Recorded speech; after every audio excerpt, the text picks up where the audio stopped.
I think the coming of electricity to the valley here is going to change the pattern of life an awful lot here.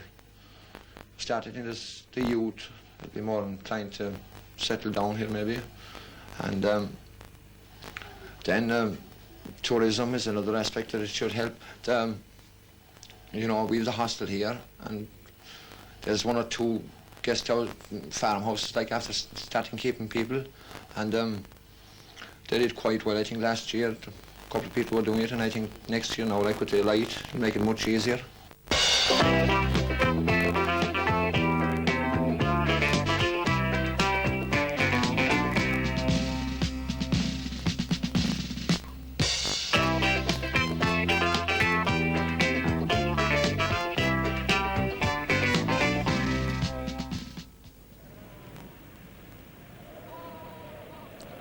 Washing machines, fridges, electric irons, common enough amenities in Ireland in the second half of the 20th century, but not for the people who live amidst the idyllic beauty of the Black Valley. Although there is an ESB generator only 20 miles away, there has been no electricity in the valley until the end of 1977. Isolated by the rugged McGillicuddy Reeks, the valley was denied the power of electricity that has changed the face and lifestyle of the rest of the country. The valley, not 10 miles from Killarney, is approached through the Gap at Dunlow on the northern side and Mull's Gap on the southern. The steep, narrow, winding roads on both sides have kept communications and the everyday amenities of the outside world from the inhabitants of the valley. 50 years after the ESB was founded, and over 30 years after rural electrification was introduced, electricity was finally on its way to the valley by 1977.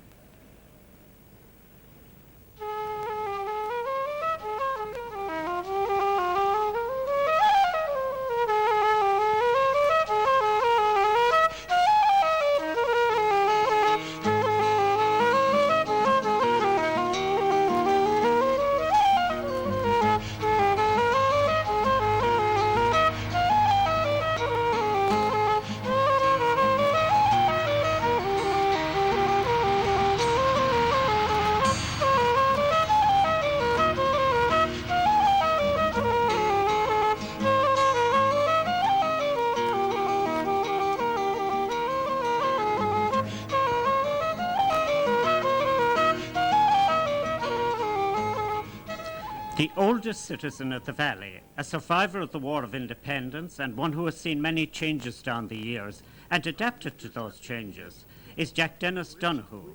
With his lively mind, he recalls the excitement of the social life as well as the difficulties of farming in the valley. You must have been a very hardy race of people here. Well, I suppose it is because anyone that wasn't hardy passed away, I suppose. Very good. They lived to be a fairly old age. They did. In fact, my mother lived 94, she was. She died in 1959. Well, my two great-grandmothers, wasn't it a coincidence? One of them lived to be 102 and the other one lived to be 104. How many were in your own family? 16. That you were one of 16 yourself? Yeah. One of 16. There was 6 boys and 10 girls. And how many sons and daughters have you yourself? 5. 2 sons and 3 daughters. Who were the families that populated this glen? Well, I'd say mostly Sullivans, Kissan, Donoghues and Caseys. They were the chief families, yes. Yeah. I see, were there any others? Oh, there was Dale, couple of families of Dales and Tangneys. That's about. And they date back for a couple of generations in the valley? I'd say so.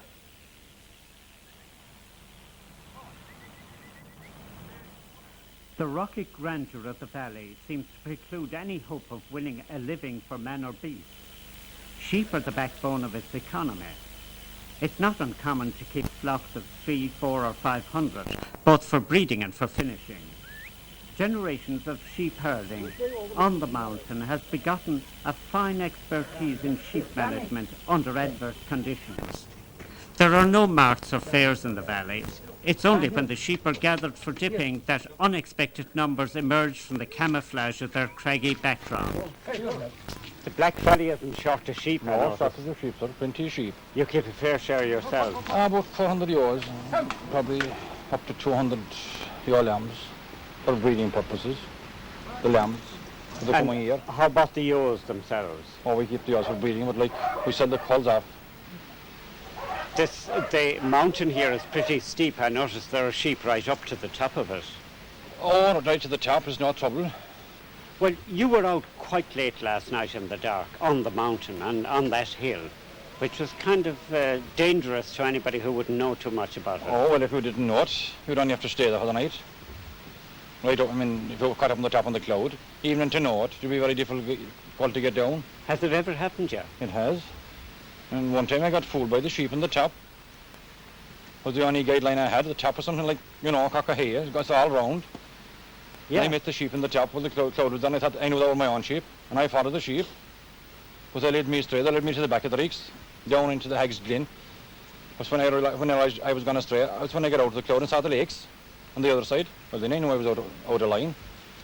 But I was looking up like I was able to get back up again. And I knew what I was hitting for at that stage anyway. I got back to the side and came down by a fence that's up there. So when I came to the fence, like, I was happy I could get down. It's quite an adventure keeping sheep here. It is hard life.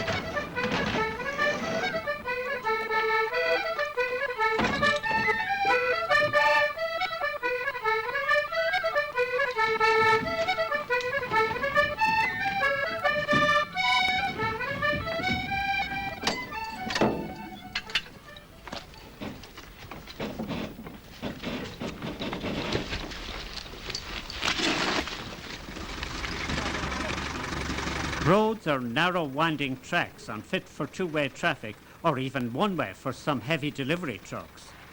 The road broke down under the van carrying the generator for our film crew, only necessary because there was no electricity. The nearest phone was 10 miles away.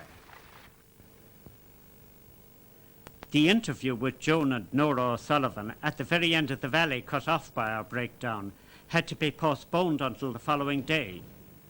Our parents lived here and our grandparents.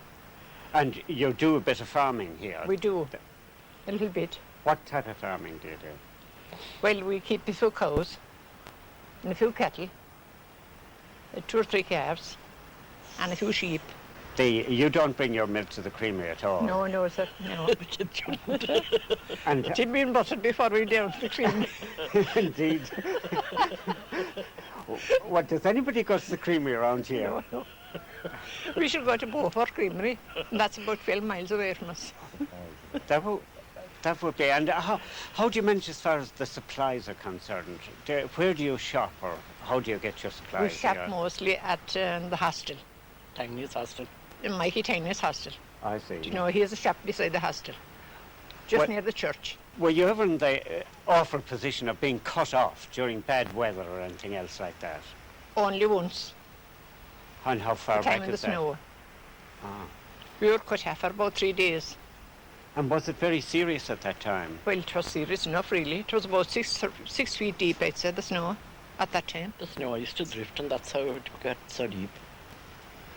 Well, you must put in a good deal of supplies at the one time to cover this A situation. month's do you? supply, Yeah. always. Well, is the ESB going to make any difference to that situation? I doubt if they will. You'll pack and will, I suppose. And how about the television now? You're going to get the television. I will if I'll get a good reception. And the colour television I want. Not in black and white.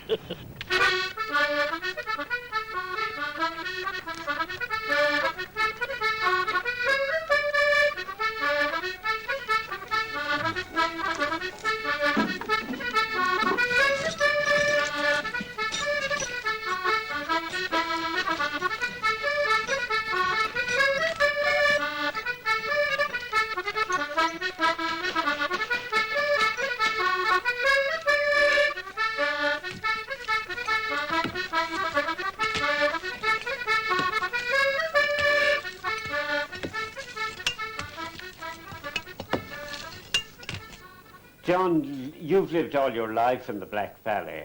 Yeah. Has there been much change in it in your experience? Oh, no change altogether.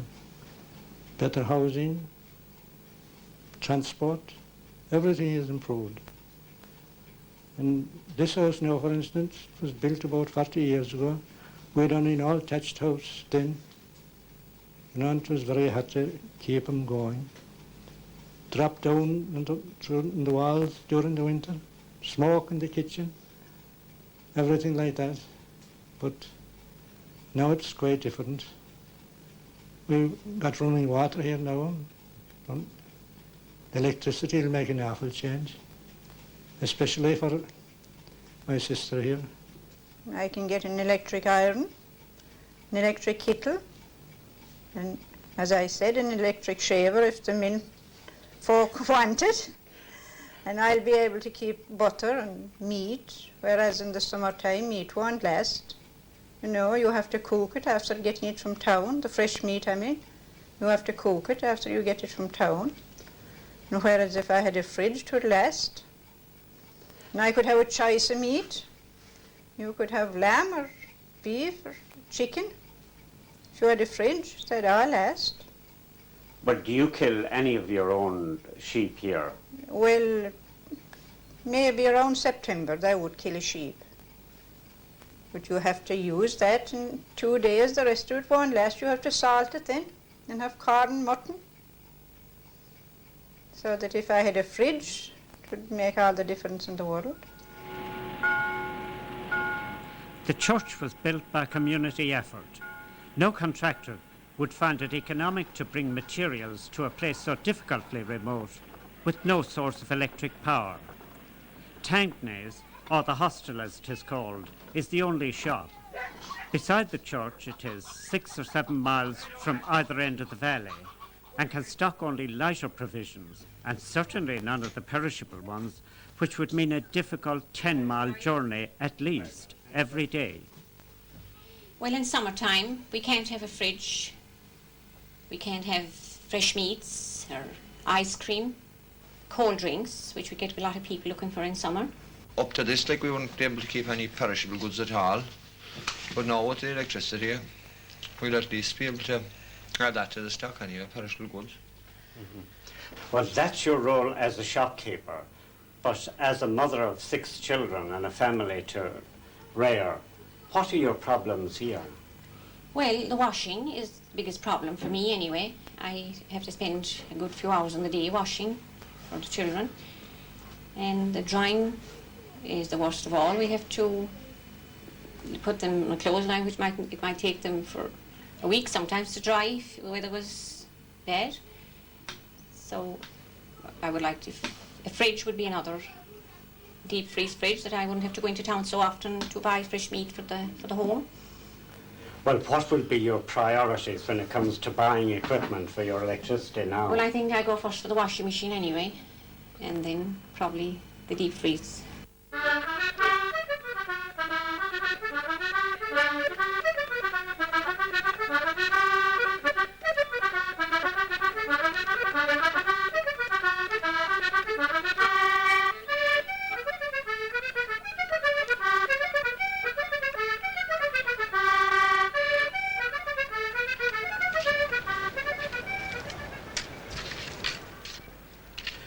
Because it's surrounded by mountains or steep hills, the Black Valley is insulated and isolated from the outside world, and it has always been a closely knit community with its own traditions. Its very isolation, its difficult farming conditions, the harshness of its economy has led to heavy emigration of the younger generation. Jack Dennis Donoghue, though now in his 80s, remembers when the school held twice as many as it does now. About an average of about 57. There were. Yeah, And how many are going there now? I think about 24. Well, what sort of pastimes used you have? Well, when we grew up then, we used to play football, as I say, football, and we used to have a dance, mostly every Saturday night, from October until the middle of March. There'd be either a raffle or a ball night. We used to have a great time because I tell you why, we used to bring 16 gallons of stout and have a good dance and a drink. And it cost every man only about 1 shilling, I think. God, that was a great time for a shilling anyhow. Yeah. Well, the 16 gallons of stout at the time would be got for 15 shillings. Was the farming here difficult? Well, I suppose it was kind of difficult because it was all spade work, you know, setting the spuds. And for the family was big. They used to have have to set a lot of spuds. You see, spuds and I might say little turnips and cabbage, but it was all spade work.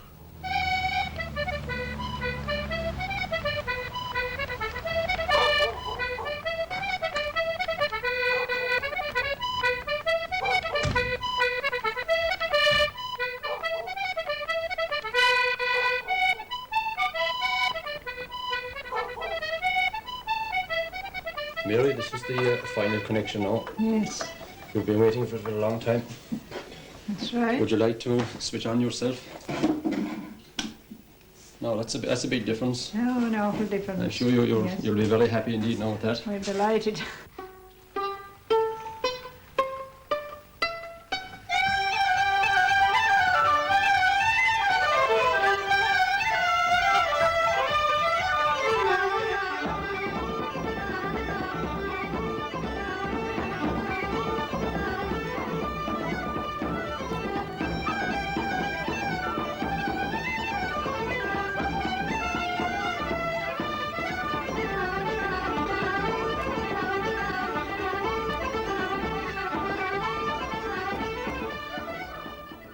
The cost of bringing electricity to the Black Valley is very high. But should it be allowed to deprive this and other areas of the country still outstanding of the basis of equality with their fellow countrymen? Electric power will make life in the valley easier for the present generation and more fulfilling for the next. It's a new life. It means a new life to them because they were cut off from the whole world before that. Do you see?